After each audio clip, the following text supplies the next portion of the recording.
നമസ്കാരം,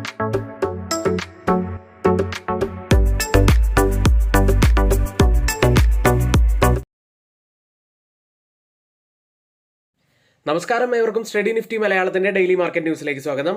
ഇന്ന് ഒക്ടോബർ 17 വെള്ളിയാഴ്ചയാണ്. നിഫ്റ്റിയും ബാങ്ക് നിഫ്റ്റിയും ശക്തമായ നിലയിൽ ക്ലോസ് ചെയ്തു. നിഫ്റ്റി 4 മാസത്തെ ഉയർന്ന നിലയിലായിട്ടാണ് ഇപ്പോൾ ട്രേഡ് ചെയ്യുന്നത്. ഇന്നത്തെ കുറിച്ച് പ്രധാനപ്പെട്ട വാർത്തകളിലേക്ക് വരാം. ഇന്ത്യയും മെർക്കാസറും, അതായത് ദക്ഷിണ അമേരിക്കൻ വ്യാപാര കൂട്ടായ്മ, അവരുടെ മുൻഗണന വ്യാപാര കരാർ വികസിപ്പിക്കുന്നു. ആരംഭിച്ച് 1 വർഷത്തിനുള്ളിൽ ചർച്ചകൾ പൂർത്തിയാക്കാൻ ഇരുപക്ഷവും ലക്ഷ്യമിടുന്നു. ഇതുകൂടാതെ വീട്ടുകാർക്കും കൃഷിയിടങ്ങൾക്കും ബിസിനസ്സുകൾക്കുമായി പോർട്ടബിൾ എനർജി സ്റ്റോറേജ് ഉപകരണങ്ങൾ ഓല ഇലക്ട്രിക് പുറത്തെടുക്കുന്നു.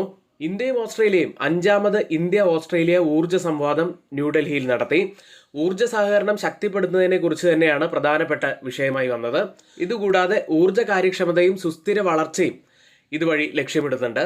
ഏതായാലും ഈ വാർത്തയുമായി ബന്ധപ്പെട്ട് ഫോക്കസിൽ വരാൻ സാധ്യതയുള്ള കുറച്ച് കമ്പനികൾ നോക്കുകയാണെങ്കിൽ Adani green energy, Tata power renewable energy, renew energy global തുടങ്ങിയ കമ്പനികൾ ഫോക്കസിൽ വരാനുള്ള സാധ്യതയുണ്ട്. മറ്റൊരു വാർത്തയിലേക്ക് വരാം. അതിനു മുന്നേ നമ്മുടെ വീഡിയോ ആരെങ്കിലും ലൈക്ക് ചെയ്യാൻ മറന്നുപോയിട്ടുണ്ടെങ്കിൽ ഇപ്പോൾ തന്നെ ആ ലൈക്ക് ബട്ടൺ ഒന്ന് ക്ലിക്ക് ചെയ്യുക. ചാനൽ സബ്സ്ക്രൈബ് ചെയ്യാത്തവർ കൂടി ആ സബ്സ്ക്രൈബ് ബട്ടൺ കൂടി ഒന്ന് ക്ലിക്ക് ചെയ്യുക. മറ്റൊരു മുഖ്യമായിട്ടുള്ള വാർത്ത കൂടി വരുന്നത് 2030 സാമ്പത്തിക വർഷം വരെ ഇന്ത്യൻ ഫാർമ മേഖല 9% CAGR വളരുമെന്ന് കെയർ റേറ്റിംഗ്സ് പ്രതീക്ഷിക്കുന്നു. ഇത് 2025 സാമ്പത്തിക വർഷത്തിലെ $59.8 ബില്യൺ നിന്ന് $92 ബില്യൺ എത്തും. ഇതിൽ തന്നെ പ്രധാനമായും ജനറിക് മരുന്നുകളുടെ നിർമ്മാണം, സങ്കീർണമായ ഫോർമുലേഷനുകൾ, ബയോസിമിലറുകൾ, CDMO സേവനങ്ങൾ തുടങ്ങിയവയുടെ വളർച്ചയാണ് ശക്തിപ്പെടുക. ഇതിൽ തന്നെ കൂടുതൽ ഗുണം ലഭിക്കാൻ സാധ്യതയുള്ള കുറച്ച് കമ്പനികൾ നോക്കുകയാണെങ്കിൽ sun pharmaceuticals, doctor Reddy laboratory, Cipla, Lupin, Aurobindo pharma, Zydus life science, Biocon, Divi's lab തുടങ്ങിയ കമ്പനികൾക്ക് ഗുണം ലഭിക്കാൻ സാധ്യതയുണ്ട്. അപ്പോൾ ഈ കമ്പനികളൊക്കെ ഫോക്കസിൽ ഉണ്ടാവാനുള്ള സാധ്യതകളുണ്ട്. കുറച്ച് കമ്പനികളുടെ പേര് പറഞ്ഞു എന്ന് മാത്രം, അത് നിങ്ങളുടെ എഡ്യൂക്കേഷണൽ പർപ്പസിന് വേണ്ടി മാത്രമാണ് പറയുന്നത് എന്ന് കൂടി പ്രത്യേകം പറയാം. ഒരിക്കലും ഈ സ്റ്റോക്കുകൾ വാങ്ങാനോ സെല്ല് ചെയ്യാനോ ഉള്ള ഒരു റെക്കമെൻഡേഷൻ അല്ല ഇത്. ഇനി ക്ലോസ് ചെയ്ത US മാർക്കറ്റുകളിലേക്ക്. US ചൈന വ്യാപാര സംഘർഷങ്ങളെ കുറിച്ചുള്ള നിക്ഷേപകരുടെ ആശങ്കകൾക്ക് പുറമെ പ്രാദേശിക ബാങ്കുകളെ കുറിച്ചുള്ള ആശങ്ക വർദ്ധിച്ചതിനെ തുടർന്ന് വ്യാഴാഴ്ച US ഓഹരി വിപണികൾ ഇടിഞ്ഞാണ് ക്ലോസ് ചെയ്തത്. US വലിയൊരു ബാങ്കായിട്ടുള്ള സിയോൺസ് ബാങ്ക് കോർപ്പറേഷന്റെ റിസൾട്ടുകൾ ഇന്നലെ പുറത്തു വന്നിരുന്നു. കാലിഫോർണിയയിലെ ശാഖകളിൽ അപ്രതീക്ഷിതമായി നഷ്ടം റിപ്പോർട്ട് ചെയ്തതോടെ സ്റ്റോക്ക് 13% നഷ്ടമാണ് ഇന്നലെ ഉണ്ടാക്കിയത്. ദുർബലമായ സമ്പദ് വ്യവസ്ഥയും ഉയർന്ന പലിശ നിരക്കും കൈകാര്യം ചെയ്യുന്നതിനാൽ മറ്റ് ബാങ്കുകളും മറഞ്ഞിരിക്കുന്ന സാമ്പത്തിക പ്രശ്നങ്ങൾ നേരിടേണ്ടി വരുമെന്ന് നിക്ഷേപകർ ആശങ്കപ്പെടുന്നു. ഇതുകൊണ്ട് തന്നെയാണ് ഇന്നലെ വിപണികൾ ഇടിയാൻ കാരണമായത്. S&P 500ന്റെ ഓൾ ടൈം ഹൈ ലെവലിനൊക്കെ ശേഷം ഇപ്പോൾ ചെറിയ ഇടിവ് സംഭവിക്കുന്നതിന്റെ പ്രധാനപ്പെട്ട കുറച്ച് കാര്യങ്ങൾ നോക്കുകയാണെങ്കിൽ നവംബർ 1 മുതൽ ചൈനീസ് ഉൽപ്പന്നങ്ങൾക്ക് 100% തീരുവ ഏർപ്പെടുത്തുമെന്ന് US പ്രസിഡന്റ് ഡൊണാൾഡ് ട്രംപ് മുന്നറിയിപ്പ് നൽകിയിരുന്നു. ലോകത്തിലെ 2ാമത്തെ വലിയ സമ്പദ് വ്യവസ്ഥയായ ചൈനയ്ക്കെതിരെയാണ് US ഇത്തരത്തിലൊരു നടപടി സ്വീകരിക്കുന്നത് എന്നത് തന്നെയാണ് നിക്ഷേപകർ ആശങ്കപ്പെടാൻ കാരണമാവുന്നത്. അപൂർവ ഭൂമി ധാതുക്കളുടെ കയറ്റുമതി ചൈന നിയന്ത്രിച്ചതിനെ തുടർന്നാണ് USന്റെ പ്രതികാര നടപടിയായി ഇപ്പോൾ ഇതുണ്ടായിരിക്കുന്നത്. ഇന്നലെ 11 സെക്ടറുകളിൽ കൂടുതൽ നഷ്ടമുണ്ടാക്കിയത് ഫിനാൻഷ്യൽസ് ആയിരുന്നു. കൂടാതെ എനർജി സെക്ടറും നഷ്ടത്തിൽ തന്നെയാണ് ക്ലോസ് ചെയ്തത്. അടുത്തതായി യൂറോപ്യൻ വിപണിയിലേക്ക്. ഇന്നലെയും യൂറോപ്യൻ വിപണികൾ പോസിറ്റീവിലാണ് ക്ലോസ് ചെയ്യുന്നത്. പ്രത്യേകിച്ച് ഫ്രാൻസ് മാർക്കറ്റ് CAC തന്നെയാണ് വീണ്ടും അവിടെ 1.4% നേട്ടത്തിൽ മുന്നിൽ നിന്നത്. അവിടെ പുതിയ ഗവൺമെന്റ് അധികാരത്തിൽ വന്നതോടെയാണ് ഇപ്പോൾ മാർക്കറ്റ് വീണ്ടും കുതിച്ചുയർന്നുകൊണ്ടിരിക്കുന്നത്. ഇനി കേരളത്തിലെ ഗോൾഡ് പ്രൈസ് ഈ മാസത്തെ ഉയർന്ന നിരക്കിൽ തന്നെയാണ്. 94,520 രൂപയിൽ ട്രേഡ് ചെയ്യുന്നു. ഇനിയിപ്പോൾ അങ്ങേയറ്റം ഫോക്കസിലുള്ള ഗോൾഡ് പ്രൈസിലേക്ക് തന്നെ വരാം. സ്പോട്ട് ഗോൾഡ് ഇന്നലെയും 0.4% നേട്ടമുണ്ടാക്കി. കേരളത്തിലെ ഗോൾഡ് പ്രൈസ് ഇന്നലെ പവന് 94,520 രൂപയാണ്. ഗോൾഡിനെ സംബന്ധിച്ച് 1 ലക്ഷം എന്ന മാർക്ക് ടച്ച് ചെയ്യാൻ കേവലം കുറഞ്ഞ ദൂരം മാത്രമേ ഉള്ളൂ. ബിറ്റ്കോയിനിലേക്ക് വന്നാൽ ഇന്നും 2.5% ഇടിവിലാണ്. ഇപ്പോൾ കുറച്ച് ദിവസങ്ങളായിട്ട് കണ്ടിന്യൂസ് ആയിട്ടുള്ള ഇടിവിൽ തന്നെയാണ് ബിറ്റ്കോയിൻ ഉള്ളത്. ഇന്ന് $1,80,000 ട്രേഡ് ചെയ്യുന്നു. 2% മുകളിൽ നഷ്ടത്തിലാണ്. ഓയിൽ പ്രൈസുകളിലേക്ക് വരാം. ഉക്രൈനിലെ യുദ്ധം അവസാനിപ്പിക്കുന്നതിനെ കുറിച്ച് ചർച്ച ചെയ്യാൻ താനും റഷ്യൻ പ്രസിഡന്റ് വ്ളാഡിമിർ പുടിനും ഉടൻ തന്നെ ഹംഗറിയിൽ കൂടിക്കാഴ്ച നടത്തുമെന്ന് US പ്രസിഡന്റ് ഡൊണാൾഡ് ട്രംപ് പറഞ്ഞതിനെ തുടർന്ന് വ്യാഴാഴ്ച എണ്ണവില 1%-ലധികം ഇടിഞ്ഞു. ഈ ഒരു കാരണം കൊണ്ട് തന്നെ ആഗോള ഊർജ്ജ വിതരണത്തിൽ 1%-ലധികം നഷ്ടമാണ് ഇന്നലെ ഓയിൽ പ്രൈസുകളിൽ ഉണ്ടായത്. ഇനി ഇപ്പോൾ ഓപ്പൺ ചെയ്തിരിക്കുന്ന ഏഷ്യൻ മാർക്കറ്റുകൾ ഇടിവിലാണ്. ജപ്പാൻ മാർക്കറ്റ് നിക്കി 0.84% ഇടിവിൽ, സിംഗപ്പൂർ മാർക്കറ്റ് 0.51% ഇടിവിൽ, ഹോങ്കോങ് മാർക്കറ്റ് 1.33% ഇടിവിൽ, തായ്വാൻ മാർക്കറ്റ് 0.78% ഇടിവിൽ, കോസ്പി മാർക്കറ്റ് 0.93% നേട്ടത്തിൽ കോസ്പി മാർക്കറ്റ് മാത്രമാണുള്ളത്. ഗിഫ്റ്റ് നിഫ്റ്റി ഇപ്പോൾ ഉള്ളത് 25,608 35 പോയിന്റ്സ് ഇടിഞ്ഞാണ്. ഇപ്പോൾ 7 മണി കഴിഞ്ഞ് 30 മിനിറ്റാണ് സമയം. ഇപ്പോഴത്തെ ഒരു നില വെച്ച് ഏകദേശം 45 പോയിന്റ്സിന്റെ ഒരു ഗ്യാപ്പ് ഡൗൺ ഓപ്പണിങ്ങിനാണ് സാധ്യതയുള്ളത്. ഇന്ന് പ്രധാനപ്പെട്ട കുറച്ച് കമ്പനികളുടെ റിസൾട്ടുകൾ വരുന്നുണ്ട്, അതിലേക്ക് വരാം.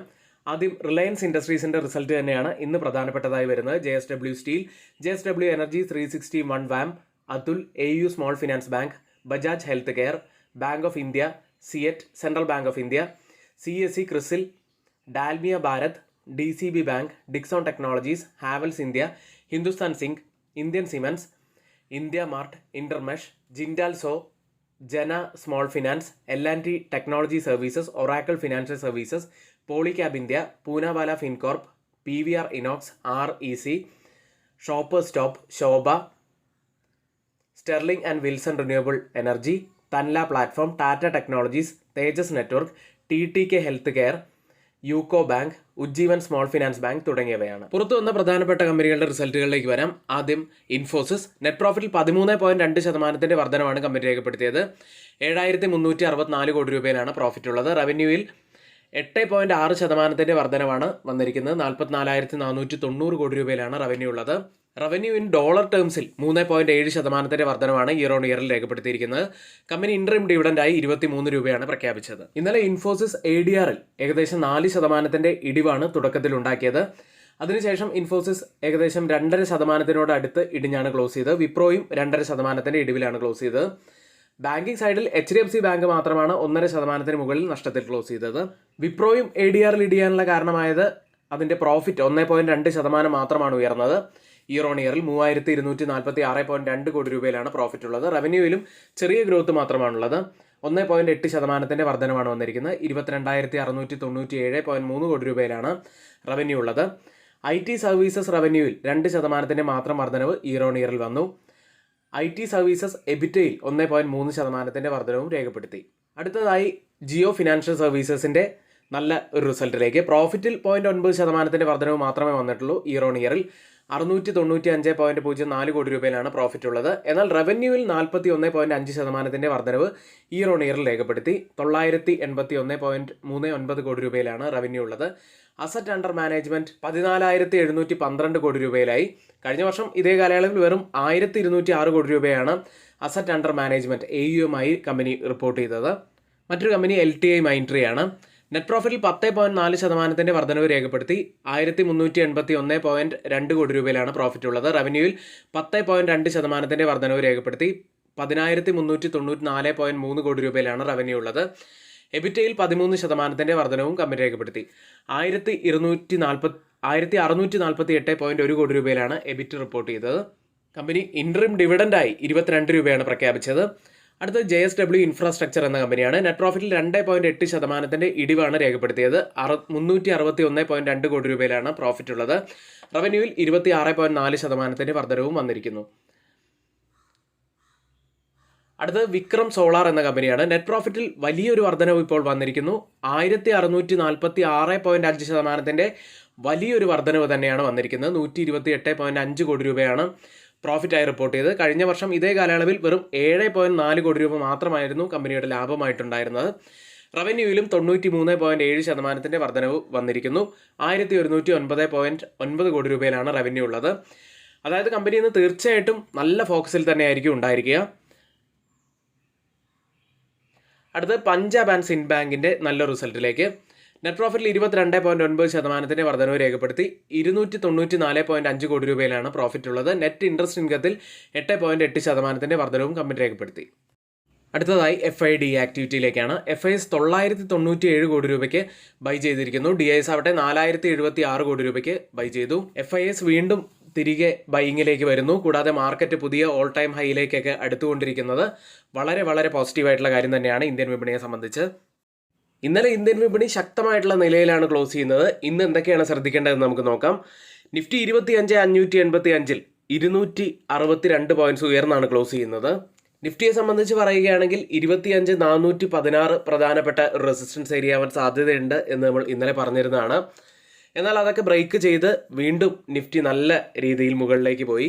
ഇനി അപ്സൈഡിൽ ഒരു സെല്ലിംഗ് ഏരിയ ആയിട്ട് വരുന്നത് 25,679 അത് ബ്രേക്ക് ചെയ്യുകയാണെങ്കിൽ പിന്നീട് ഓൾ ടൈം ഹൈ ലെവൽ തന്നെയാണ് പ്രധാനപ്പെട്ടതായി അപ്സൈഡിൽ വരുന്നത്. ഡൗൺ സൈഡിൽ ഒരു സപ്പോർട്ട് ആവാൻ സാധ്യതയുള്ളത് 25,416 ഇനി നമ്മൾ റെക്കോർഡ് ഹൈ ഒക്കെ ഒന്നുകൂടി പൊടിതട്ടി എടുക്കേണ്ട സമയമായി എന്ന് തന്നെ കരുതുന്നു. 26,277 ഇപ്പോഴത്തെ നിഫ്റ്റിയുടെ റെക്കോർഡ് ഹൈ ആയിട്ട് വരുന്നത്. RSI 66 കൂടാതെ MACD ഒരു ബുള്ളിഷ് ക്രോസ് ഓവർ കൂടി കാണിക്കുന്നുണ്ട്, പോസിറ്റീവ് സൈൻ തന്നെയാണ്. അടുത്തതായി change in open interest data പ്രകാരം കോൾ സൈഡിലും പുട്ട് സൈഡിലും വന്ന വ്യത്യാസങ്ങളാണ്.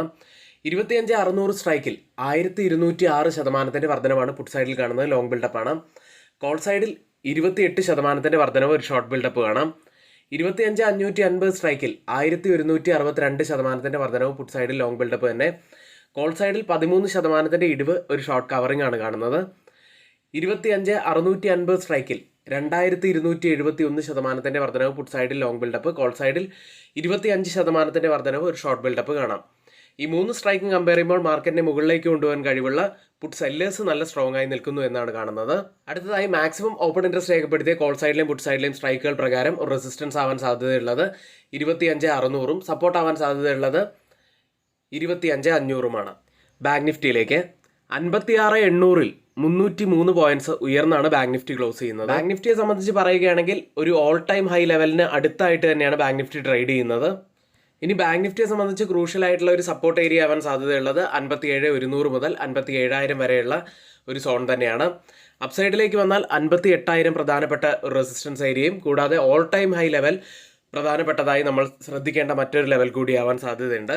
മാക്സിമം ഓപ്പൺ ഇൻട്രസ്റ്റ് രേഖപ്പെടുത്തിയ കോൾ സൈഡിലെയും പുട്ട് സൈഡിലെയും സ്ട്രൈക്കുകൾ പ്രകാരം ഒരു റെസിസ്റ്റൻസ് ആവാൻ സാധ്യതയുള്ളത് 57,500, സപ്പോർട്ട് ആവാൻ സാധ്യതയുള്ളത് 57,000. ഇനി മറ്റൊരു കാര്യമുള്ളത്, ആർക്കെങ്കിലും പുതിയൊരു ഡിമാറ്റ് അക്കൗണ്ട് ഓപ്പൺ ചെയ്യണമെന്നുണ്ടെങ്കിൽ ലിങ്ക് നമ്മൾ ഇവിടെ ഡിസ്ക്രിപ്ഷൻ ബോക്സിൽ നൽകിയിട്ടുണ്ട്. ഇവിടെ നമ്മൾ ഓപ്പൺ ഇൻട്രസ്റ്റ് ഡാറ്റയും എല്ലാം അനലൈസ് ചെയ്തിരിക്കുന്നത് OI പൾസ് എന്ന സൈറ്റിലൂടെയാണ്. അതിൻ്റെ ലിങ്ക് നമ്മൾ ഡിസ്ക്രിപ്ഷൻ ബോക്സിൽ നൽകിയിട്ടുണ്ട്. ഇന്നിവിടെ നമ്മൾ പറഞ്ഞ എല്ലാ കാര്യങ്ങളും ഏറ്റവും ഓതറൈസ്ഡ് ആയിട്ടുള്ള സൈറ്റുകളായ Moneycontrol, Mint, Reuters, CNBC, Financial Express തുടങ്ങിയ മാധ്യമങ്ങളിൽ നിന്നാണ് എടുത്തിരിക്കുന്നത്.